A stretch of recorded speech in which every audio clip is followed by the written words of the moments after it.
She refused a paternity test for 15 years, but when I discovered the truth, I uncovered a shocking web of lies and victims. It all starts around 15 years ago when I was finishing up a contract job across the state. My girlfriend of 3 years, Melissa, had been acting strange even before I left. I'd been away for a few weeks, not long by any stretch, but just enough time to feel like I needed some space to think about things. Our relationship was going downhill fast, and I'd pretty much decided to break up with her as soon as I got back. I figured it'd be easier in person, you know. The day after I got back, she's already blowing up my phone, saying she has big news and that we need to talk. So, I head over. Knowing something's up, Melissa's acting a little too excited, like over-the-top cheerful, and immediately, I'm getting this gut feeling something's off. Then she drops it, she's pregnant. I'm not going to lie. That hit me like a ton of bricks. I just sort of stared at her, and the whole thing felt unreal for a second. But here's the kicker. After I let the news sink in, I asked how far along she was, expecting maybe a couple of weeks, tops. But then she says, 4 to 7 weeks. Right away, I'm doing the math in my head. I've been gone for 5, maybe 6 weeks, depending on how you count the days. No matter how I sliced it, those numbers didn't line up. I kept my cool though, and asked if she was sure about the timing. I thought maybe she'd backpedal a bit, like she'd just gotten it wrong or something. But nope, she's sitting there, nodding, absolutely certain. I told her, Melissa, I've been away for almost 6 weeks, that doesn't add up. She got all defensive right away, like I'd accused her of something huge. Are you doubting me? She fired back saying, this is our baby. In that moment, I realized she was dead set on making me accept this. No questions, no pushback, nothing. But there was no way I was just going to roll over and go along with it. So, as calmly as I could, I told her that if she wanted me to be involved, we'd need 2 things. First, a paternity test to make sure the baby was mine. Second, if the test showed I was the father, then we'd go through lawyers to figure out support and custody. I wasn't trying to be a jerk here, but I wasn't about to let her rope me into something if it wasn't even my kid. Well, that set her off. She went from defensive to downright furious. She was yelling that I was insulting her, that I didn't trust her, and she kept saying things like, I can't believe you'd ask me to do something like that. According to her, just asking for a paternity test was basically calling her a liar to her face, but I was done playing along. So, I told her that if she wasn't willing to do the test, then we were over. And here's the weird part. She wouldn't accept the breakup. Like, she outright said, I don't accept that. As if she could just refuse to be broken up with. I don't even know how that works, but she was set on ignoring everything I'd just said and carried on like we were still together. When I finally left her place, I hoped maybe she'd cool off and realize I was serious about the breakup. But that was just the beginning of a long nightmare. The next couple of weeks were like a bad movie. Melissa started spreading the story that I was a deadbeat who had abandoned her while she was pregnant. She told all our friends, our old co-workers, even people I barely talked to anymore. Suddenly, I was getting calls from mutual friends saying things like, man, you really should step up. She's pregnant, and she needs you. Every time I tried explaining my side, it was like talking to a wall. Melissa had them convinced she was this poor, abandoned girl who'd been left to fend for herself. Some of my friends even offered to help her financially. And I knew a few people were slipping her money. It was like she'd made me into some kind of villain, and nobody wanted to listen to my side of things. She'd post on social media with all these woe is me updates, dropping hints about how hard life was, and people ate it up. I tried reaching out to people to explain my side, but it felt pointless. Even my family was getting pulled into it, and I ended up having to talk to a lawyer just to cover myself. I offered to help her out financially a bit, just to keep things from getting even more complicated if, on the off chance, the kid really was mine. But my lawyer warned me not to give her anything, or it might be taken as me admitting I was the father. Basically, if I sent her a dime, it could bite me down the road. It felt like a lose-lose situation. Meanwhile, Melissa had no shortage of people willing to listen to her. There was this one guy, Tony, who kept bugging me to do the right thing and support her. He had this idea that helping her wouldn't come back to bite me legally. I finally told him, look, if you feel so strongly, why don't you support her? He backed off after that, but it left a bad taste in my mouth that people I thought were friends were more willing to believe her than me. The worst part was the random encounters. I'd be at the grocery store or out with friends, and people would give me this look, like they knew all about my situation, and were just waiting to judge. No matter what I said, it didn't change anything. They just saw her as this poor pregnant woman who'd been done wrong, and I was the guy who ran off. I'd try to explain, saying there was no proof I was the father, but that only made people look at me like I was in denial. And then, right in the middle of all this, Melissa started sending me photos. Just random, staged pictures of her and the baby. She'd put these captions like, "Lucy wants to know where Daddy is," and they were clearly meant to make me feel guilty. I'd just delete them and try to ignore it, hoping she'd give up. But I was starting to realize this wasn't going to be that simple. Honestly, looking back, I can see how naive I was. I thought if I just ignored her, she'd eventually move on. But Melissa wasn't about to let me go that easily. Every time I turned around, she was there, telling more people, spreading her story, and trying to pull me back in. That was just the start, though. Little did I know, things were about to get a lot more complicated. After that whole mess of me trying to cut things off, Melissa just wouldn't let up. It's like she made it her personal mission to keep me tangled in her web. Every couple of months, she'd find a new way to drag me back in. It started small, just a few text messages here and there. She'd send me random updates, like, "Lucy is doing great. She smiled for the first time today." I'd ignore it. Then a week or so later I'd get another, "Lucy misses you," or, "It's too bad you're missing out on these special moments." I tried telling myself she'd get bored eventually, but nope. Melissa would find these ways to remind me she existed, that she had this baby she was convinced was mine, and that I was missing out. Then she started escalating. I'd be out with friends, and she'd just show up out of nowhere with the baby, acting like we were still together or something. She'd waltz over, holding Lucy, smiling like she wasn't the least bit out of place. "Oh hey," she'd say, like it was casual. "Thought you'd want to see your daughter." Now, imagine the looks I'd get from people who'd already heard her version of things.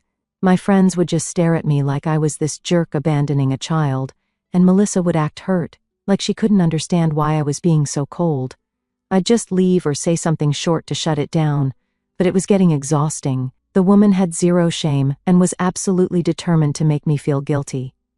After the first couple of times, I had enough and went to my lawyer again. I told him about her showing up everywhere, sending messages, telling everyone that Lucy was mine. He suggested I try for a restraining order, even though it was a long shot. So, we filed, and eventually I got a temporary restraining order against her. The catch was that, in my state, even a permanent restraining order only lasts 2 years, unless there's a violent crime involved, which obviously didn't apply. But I thought, fine, at least I'll have a couple of years of peace, except I didn't. 2 years flew by, and the day the order expired, Melissa was right back at it, sending messages, showing up, trying to get my attention. I had to go back to court and renew it. This became a thing every 2 years, like clockwork, and every time, she'd be back the moment it lapsed, claiming Lucy missed her dad, or that she was struggling as a single mom and needed help. There were even times she'd show up at my place with Lucy, trying to get inside. She'd go on and on about how it's not healthy for Lucy to not know her father, and then she'd get upset if I refused to let her in.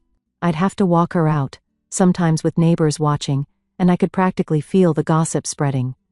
All I wanted was some distance from this mess, but every time I thought things were calming down, she'd find a way to get back in. One of the worst times, though, was during a work event. I was at a work dinner, talking to colleagues, when Melissa showed up with Lucy in tow, acting like it was a family reunion. My boss was there, people I worked with, all looking at me like I had this secret life I'd been hiding. She pulled me aside and started in about how Lucy deserved to know her father. I told her straight up, in front of my boss, "Get a paternity test, Melissa, and then we'll talk."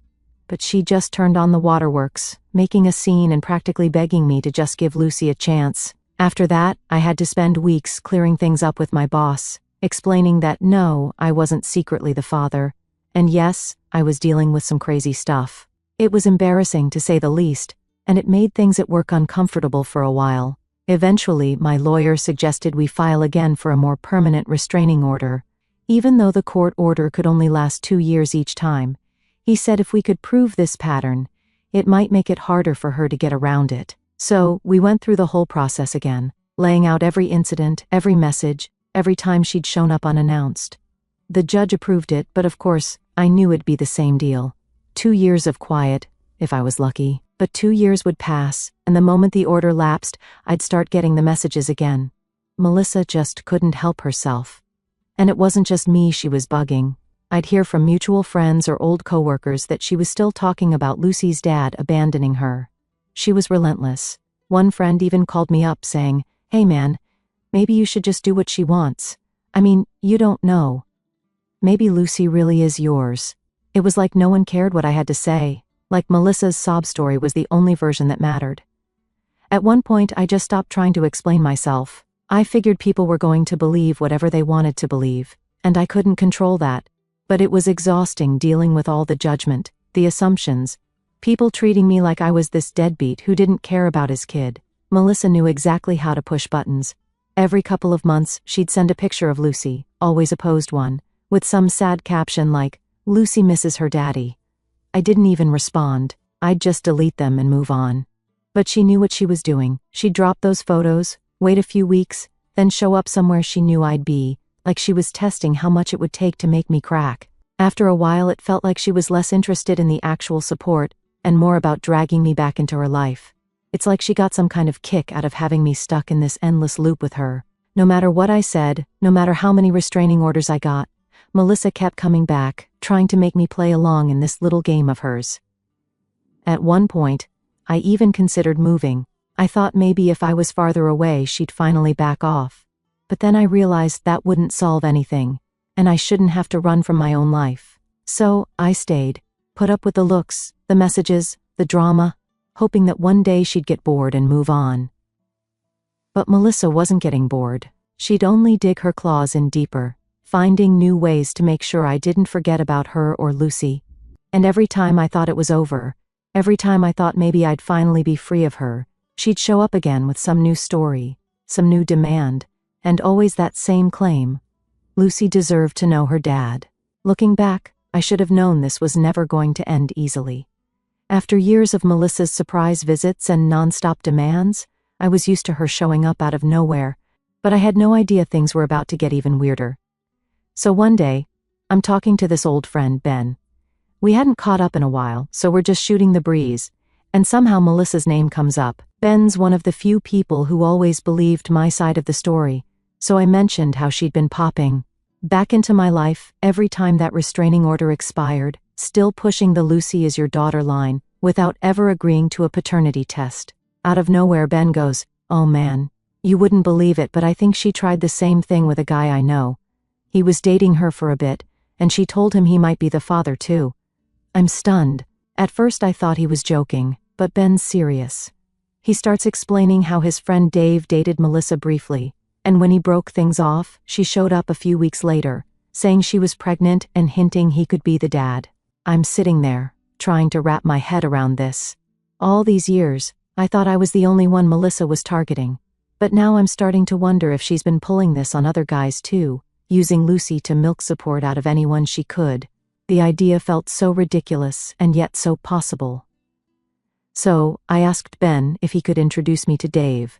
Ben's all for it, so he calls him up, explains the situation, and within an hour, I'm talking to this guy who's had nearly the exact same experience. Dave tells me Melissa had pulled the whole "I'm pregnant, and you might be the father" thing on him, but he demanded a paternity test right away, which of course, she refused.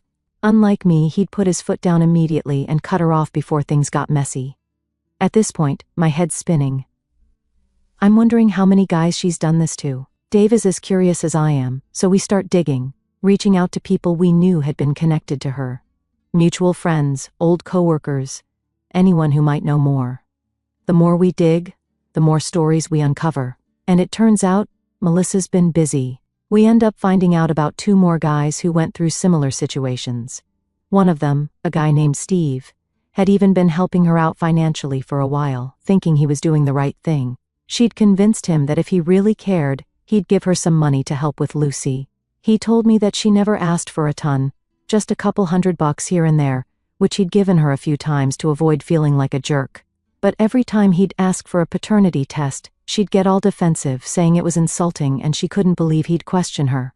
Now, I'm sitting there with Ben, Dave, and Steve, just completely dumbfounded.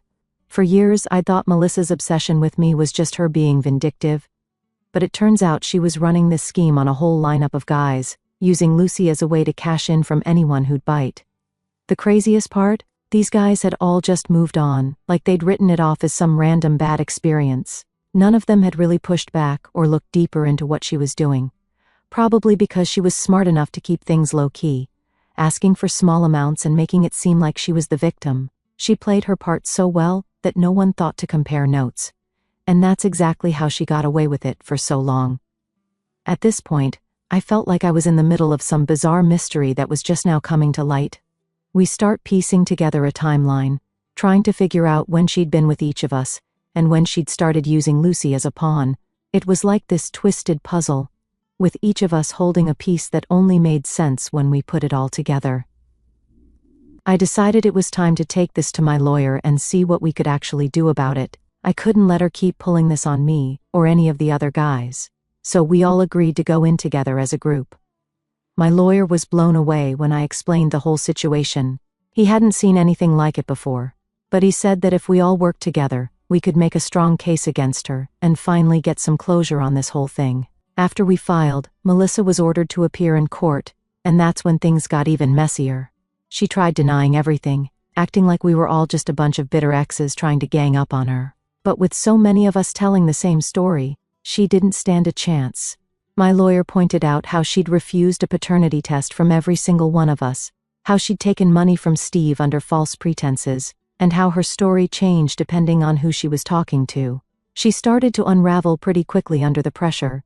The judge eventually ordered her to get a paternity test for Lucy, and you could see Melissa's face go pale. For the first time, she was losing control of her little game, and she knew it. She tried arguing with the judge, saying the test was unnecessary and insulting, but the judge wasn't having any of it. We all took our tests, and at this point, I was finally starting to feel like maybe this nightmare was coming to an end. The judge set a date for the results, and I remember walking out of the courtroom that day with a weird mix of relief and anger. I was mad, sure, but there was this strange sense of satisfaction knowing that maybe this was finally it, the end of Melissa's endless demands and guilt trips. What blew my mind, though, was how close she'd come to getting away with it. If it wasn't for that one random conversation with Ben, none of us would have ever known there were other guys going through the exact same thing. She could have kept this up for who knows how long, dragging other men into her chaos, squeezing money out of them with this fake story of Lucy's dad. It's like she'd perfected this routine, knowing just how to push people's buttons without pushing too far. The worst part was, I couldn't help but think about Lucy. Here was this kid, being used as a tool by her own mom, with no idea who her real dad even was or if he'd ever been around. It was sad, honestly, and I realized that if Melissa was capable of doing this to us, what else was she putting that kid through? But that wasn't my problem to solve. All I wanted was for Melissa to leave me and everyone else alone, to end her game for good. And finally, it felt like that might actually happen. The day finally came for us to face Melissa in court, and let me tell you, it felt surreal. After years of her games, her guilt trips, and her lies, here we were, all lined up in the same room. The other guys and I had spent months preparing, comparing notes, working with our lawyers. But as I sat there, waiting for the hearing to start, it hit me how wild this whole situation really was. A bunch of us, practically strangers, bonded by one woman's never-ending scam. It was like a bad movie, only we were living it. When Melissa walked in, she was all smiles, trying to act like this was some big misunderstanding. She even gave a little wave to one of the guys she'd been hounding, as if she was walking into a coffee shop to catch up with friends. Unbelievable. But that's Melissa for you. Always playing to her audience. Always acting like she's the victim who doesn't understand why everyone's ganging up on her. Then the hearing starts, and she immediately tries to twist things, making herself look like she was just a struggling single mom who was only trying to make ends meet. She goes on about how she just wanted what was best for her daughter, talking like she's some kind of martyr. I'm sitting there, grinding my teeth, while she tells this sob story. But the judge was not buying it. You could see the skepticism all over his face. My lawyer laid everything out, starting with my story. He went through how Melissa had initially claimed I was the father, how she'd refused a paternity test from the start, and how she'd used the Lucy needs her dad line to guilt me into contact time after time. He brought up every message, every unwanted appearance, every single time she dragged me into her mess, only to disappear whenever I asked for proof. It was brutal hearing it all laid out like that. Years of my life summed up in this sad, twisted timeline. Then he moved on to the others. Dave, Steve, and the rest of the guys took turns telling their versions of the same story. Each one had almost the exact same experience: Melissa showing up, saying she was pregnant, insisting they were the father, and refusing any kind of paternity test while squeezing them for support. It was like watching a broken record. Same lies, same manipulations, just with different names and faces. Melissa's lawyer tried to defend her, saying we couldn't prove she'd done anything wrong. He claimed she'd just been misunderstood, and that we were exaggerating things. But when the judge looked back over all our statements, and saw how similar they were, even he had a hard time keeping a straight face. It was clear Melissa's lawyer was grasping at straws, trying to turn this mess into something innocent.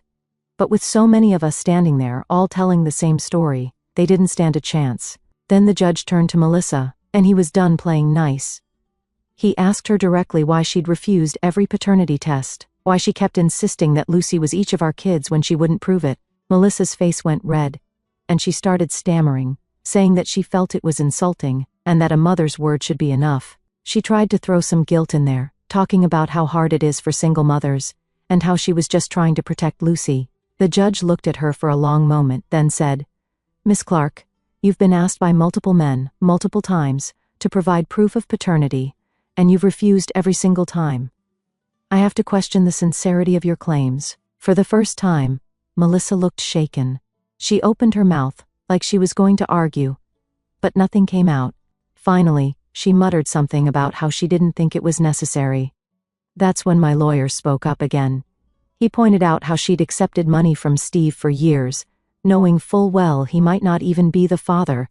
He explained how she'd manipulated people, how she'd kept Lucy from any real connection to her true family just to keep this charade going. You could see Melissa shrinking under every word, her confident smile gone, replaced with this trapped look, like she finally understood she was caught. Then the judge ordered a paternity test right there. Melissa tried to argue again, saying it was still insulting and humiliating to go through with it. She even turned to the judge with tears in her eyes, saying, "I just don't understand why they're doing this to me." But the judge was done with her. He told her the test wasn't just for our peace of mind but for Lucy's, so she could finally know who her father really was. Melissa went silent after that, and you could see she knew she'd lost. I remember sitting there, watching her, and feeling this mix of relief and disgust. She tried so hard to make us look like the bad guys, tried to turn her lies into a pity story, but now, with nowhere left to hide, she was just a person caught in her own web of lies. As we were all getting ready to leave, Melissa looked around the room, avoiding eye contact with each of us. She didn't say a word, didn't even try to explain herself. I think she knew that at this point, no one was buying it anymore. For the first time in years, it felt like maybe, just maybe, we were finally seeing the end of all this. Leaving the courthouse that day was like walking out of a heavy fog. For so long I'd been wrapped up in her drama, constantly looking over my shoulder, wondering when she'd pop up next with some new claim or story. But now, I was done. All of us were. We were finally getting our answers. And for once, Melissa wasn't in control of the narrative. I walked out with the other guys, and we all looked at each other, this weird mix of relief and exhaustion in our faces. I don't think any of us really knew what to say. There wasn't much left to say, honestly. We'd all been through hell, and finally, we were about to get the truth we deserved. It was like we'd all been pulled together by this insane experience. And now, as we left, it felt like we were each finally walking away from it for good. All that was left now was the paternity test, and finally, we'd know. No more guessing, no more lies, no more guilt, just the truth, plain and simple. And honestly, that was all any of us had ever wanted. After all the years, all the drama, all the wild accusations and surprise appearances, the paternity test results finally came in. I'll admit, waiting for that final answer wasn't easy. Even though I'd been sure all along that Lucy wasn't mine, there was still that tiny sliver of doubt gnawing at me. I mean, what if Melissa had been right this whole time? But deep down, I was pretty confident I'd been played. The day the results came in, I was at work. My lawyer called, telling me he had the results in hand and that it was a clear answer. No maybes or probabilities. My heart was pounding as I stepped into the hallway, and my coworkers probably thought I was losing it, pacing around the building like that. So, finally, I asked him straight up, "Am I the father or not?" And just like that, he confirmed what I'd known all along. I wasn't Lucy's father. I can't even describe the relief that washed over me. It felt like this huge weight had been lifted, like I'd been carrying around this invisible anchor for years. I could finally walk away from all the madness, knowing I'd done everything I could to set the record straight. I mean, sure, there was anger there too. Anger at Melissa for all the years she wasted, for dragging my name through the mud, for making me jump through every hoop she could find just to avoid the truth. But mostly, I just felt done. After I got off the phone with my lawyer, I sent a quick text to the other guys, letting them know the results were in, and we'd all been in the clear. Pretty soon, we were all on this group call, celebrating in the strangest way possible. There wasn't much cheering or high-fiving, it was more like this quiet mutual understanding that we'd survived something really messed up, and we could finally move on. Everyone had the same reaction, relief mixed with disbelief. It was like we'd been to battle and walked out the other side. But it wasn't over for Melissa. Apparently, as soon as she got the news, she completely lost it. She showed up at my house the very next day, screaming on my front lawn like she'd just been betrayed by the whole world. She was yelling all kinds of nonsense, saying I was a coward, that I'd turned Lucy against her, that I'd ruined her life. The whole neighborhood could hear her, and I didn't even try to engage. I just stood at the window and watched her make a scene, knowing there wasn't anything left for her to use against me. Eventually, the cops showed up and took her away. She'd violated the restraining order again, so this time, she actually got arrested. Part of me felt bad for Lucy. She'd grown up with this mother who was so obsessed with keeping up her story that she'd never let her know the truth. I couldn't imagine what that did to her, to be raised in that kind of environment. But then, something I didn't expect happened. Lucy's great-grandmother, Rose, reached out through my lawyer. She sent an apology, saying she'd had no idea Melissa was lying to so many people, that she was truly sorry for all the trouble Melissa had caused. Rose had apparently been the one supporting Melissa financially for most of Lucy's life, thinking she was just helping out her struggling granddaughter. Now that she knew the truth, she'd cut off all support, and Lucy was now living with her full-time. I didn't know much about Rose, but I knew this was probably the best thing that could have happened for Lucy. Along with the apology, Rose offered to let me read a letter from Lucy, who was understandably confused and shaken. The letter started with, "To the man I thought was my dad." That alone was a punch to the gut. She went on to explain how her mom had always told her that her dad would love her if he ever met her, but that I was too busy to care about her. Lucy wrote about how her whole life had been this story. This idea that I was her dad and I didn't want her. She said she used to ask Melissa why I didn't visit, why I didn't show up, and every time, Melissa would tell her I didn't want to be a family. The more I read, the more I felt a strange mix of guilt and anger. I had no idea Lucy was dealing with all of this. She was just a kid, caught in the middle of a lie she didn't ask for. I wished there was some way I could fix things for her, but at the end of the day, that wasn't my place. In the letter, Lucy apologized for the way things had turned out, and she even said she hoped I'd forgive her for everything. That hit me hard. Here was this kid, apologizing to me for a situation that wasn't her fault at all. It was clear she'd been fed lies her whole life, and I felt terrible that she'd been dragged through this. But I couldn't exactly step in either. This was Melissa's mess to clean up, and I hoped Rose would get Lucy the help she needed to process everything. The fallout was pretty intense, especially for Melissa, with her own family turning against her and Rose cutting off her funds. I don't think she has much of a support system left. Part of me feels sorry for her, but mostly, I'm just glad she can't keep pulling people into her twisted games. She's finally facing the consequences of years of lies, and hopefully, she'll think twice before trying to manipulate anyone else. As for me, I can honestly say, I'm at peace with it. This whole thing was a nightmare, sure, but at least now I know the truth. I can move on without second-guessing myself, without wondering if maybe, just maybe, I'd been wrong all those years.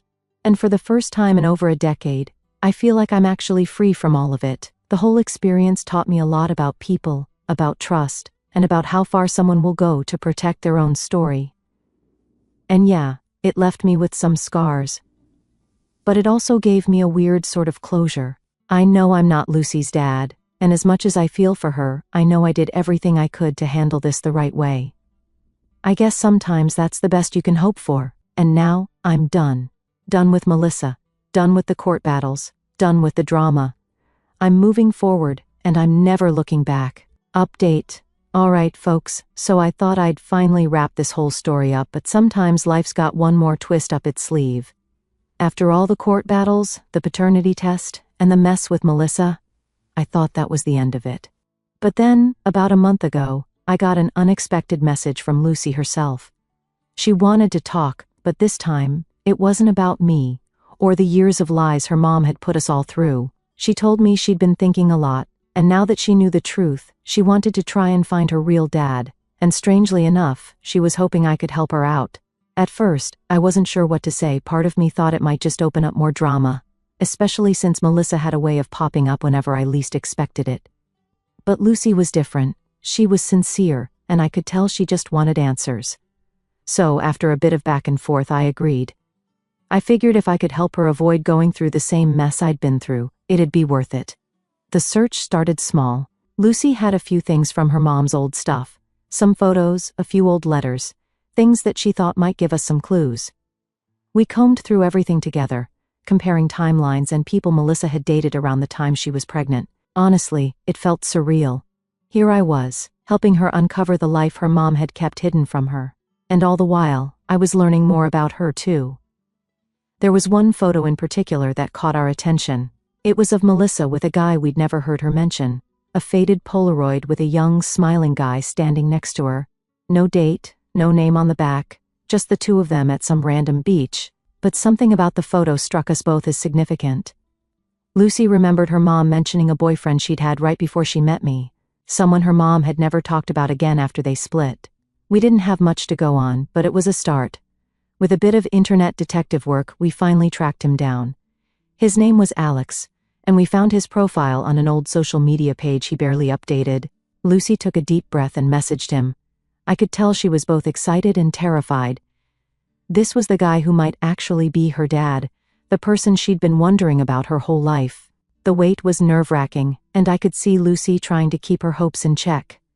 A couple of days later, Alex responded. He was shocked, to say the least, but he agreed to meet up and hear Lucy out. She asked if I could come along for support, which, again, I didn't expect. I wasn't her dad, and I didn't really know where I fit in all this, but I could see she felt more comfortable with me there, so I went. When we met Alex, he was a bit older, obviously, but he had this friendly, open demeanor that immediately put Lucy at ease. He listened as she explained everything, how she'd grown up, the lies she'd been told, the recent court case. You could tell he was taken aback, especially hearing about Melissa's years of manipulation.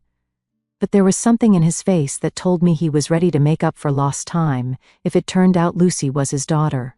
After that initial meeting, Alex agreed to a DNA test, and let me tell you, waiting for those results was a whole other level of tension. Lucy tried to keep herself busy, but every time we talked, I could see that anxious look in her eyes, like she was bracing herself for another disappointment. Finally, the results came in. Alex was her father. I'll never forget the look on Lucy's face when she found out. It was this mix of relief, happiness, and disbelief all rolled into one. She had the answers she'd been searching for. And for the first time, she actually had a sense of family that didn't come with strings attached. Alex looked as overwhelmed as she did, but he took her hand and told her he was there for her, ready to make up for the years they missed. Since then, Lucy's been getting to know Alex, slowly but surely. She told me he's been doing everything he can to make her feel welcome in his life. And they've even started planning some time together to catch up.